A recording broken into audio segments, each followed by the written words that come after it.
4 വർഷം കൊണ്ട് ഞാനും അനിൽകുമാറും ആണ് പാപ്പാന്മാരായി അതിൻ്റെ സ്ഥിരമായി നോക്കുന്നത്. പിന്നെ ഞങ്ങളുടെ 10 പാപ്പാന്മാരുണ്ട്, എല്ലാവരുടെയും പരിചരണം ഉള്ളതാണ്.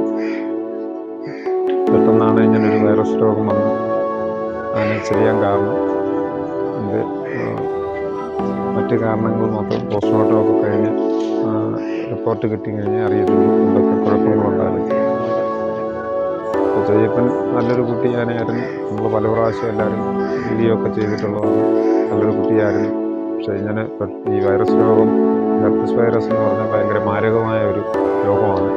അത് പെട്ടെന്നാണ് വരുന്നത്. പെട്ടെന്ന് തന്നെ ഇങ്ങനെ ആനകൾ ഡെത്താവും. 15 വയസ്സിൽ താഴെയുള്ള ആനകൾ ഇങ്ങനെ സംഭവിക്കും എന്നാണ് അറിയാൻ കഴിഞ്ഞിട്ടുള്ളത്. മുൻകാലങ്ങളിലും അങ്ങനെ പെട്ടെന്നായിരുന്നു അപകടം പറ്റിയിരിക്കുന്നത്. തീർച്ചയായിട്ടും നമ്മൾ രാപകലില്ലാതെ കൊണ്ട് കഷ്ടപ്പെട്ടൊരു ആൺകുട്ടിയായിരുന്നു. നഷ്ടപ്പെടുമെന്ന് ഭയങ്കര വേദനയാണ് നമ്മൾക്കും ജനങ്ങൾക്കും. ചെയ്യാണ് നമ്മളിപ്പം ദൈവം അല്ല, അച്ഛന് ഈ മാതാപിതാക്കളുടെ ഒരു പരിചരണം പോലെയാണ് നമ്മൾ പരിചരിച്ചത്. നമുക്ക് പ്രയോജനമല്ല.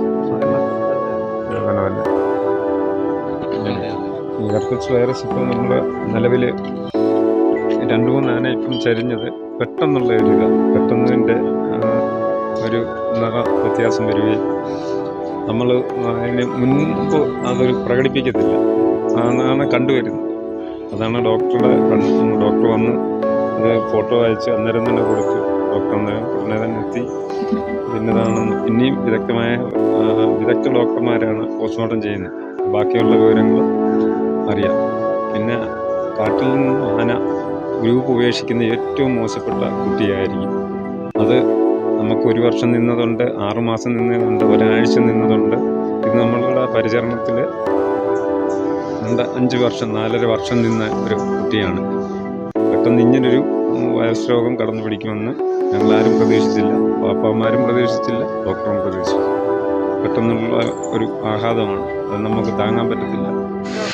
ഞങ്ങൾ വരുമ്പോൾ അവനെ ഇവിടെ കൊണ്ടുവരുമ്പോൾ പൊടിയായിരുന്നു. പൊടി പരുവത്തിൽ അവൻ ഇവിടെ കൊണ്ടുവന്നു. ഞങ്ങൾ അവനെ അത്രമാത്രം സ്നേഹിച്ചു. അവനും ഞങ്ങളോട് അത്രമാത്രം സ്നേഹം ഉണ്ടായിരുന്നു. എപ്പോഴായാലും ഞങ്ങൾ കൂടിനകത്ത് കയറി അവനെ തടകി അവനെ സന്തോഷിപ്പിച്ചിട്ടേ ഞങ്ങളുടെ ജോലിയിലേക്ക് പോകത്തുള്ളൂ. പിന്നെ ഞങ്ങൾക്ക് എപ്പോൾ എന്തോ പറയാനും 4 വർഷക്കാലം കൊണ്ട് അവന് ഒരുപാട് ജനങ്ങൾ വന്ന് അവനെ കാണാൻ സന്തോഷിച്ചിട്ട് പോകുന്നുണ്ട്. ഇനി ഞങ്ങൾക്ക് എന്തുവാണെന്ന് പോലും ഞങ്ങൾക്ക് അറിയത്തില്ല. അവനാണ് ഞങ്ങളുടെ അരിയുടെ കുഞ്ഞ്. ഞങ്ങളുടെ അച്ഛനായാലും അമ്മയ്ക്കായാലും ഞങ്ങളുടെ കുഞ്ഞ് അവനായിരുന്നു. അവനാണ് ഞങ്ങളുടെ അരി വേകുന്ന അവൻ്റെ പൈസ കൊണ്ട് ഉണ്ടായിരുന്നു. അവൻ്റെ കുറുമ്പുകളും കണ്ടുകൊണ്ടാണ് ഞങ്ങൾ എന്നും നടക്കുന്നത്. മോനെന്ന് വിളിക്കുമ്പോഴത്തേന് ഓടി വരുകയും കൈ തരാൻ പറയുമ്പോൾ ഓടി തുമ്പിക്കൈയൊക്കെ ഇങ്ങനെ നീട്ടുകയൊക്കെ ചെയ്യുമായിരുന്നു. ഉമ്മ തരാൻ പറയുമ്പോൾ ഓടി വന്ന് ഉമ്മ തരുകയും. ഞങ്ങളെയൊക്കെ പ്രത്യേകമായിട്ട് അവനറിയാമായിരുന്നു. ഞങ്ങളുടെ ഓരോരുത്തരുടെയും ശബ്ദങ്ങളും ഒക്കെ അവനറിയാമായിരുന്നു. ഞങ്ങളുടെ ഒരു അംഗം തന്നെയായിരുന്നു അവന്. ഞങ്ങൾക്കത് താങ്ങാനും ഒന്നും കഴിയുന്നില്ല. ജോലിക്കാരിയാണ് ഞങ്ങളെ ഇവിടെ ആനത്തറയിലുള്ള ജോലിയായിരുന്നു. ജോലി ആന നമ്മുടെ വീട്ടിൽ നല്ലൊരു ഇതാണ് എന്ന് പറഞ്ഞാൽ നമ്മുടെ കുഞ്ഞുങ്ങളെ കൂടെ ഈ ആനക്കുഞ്ഞ്.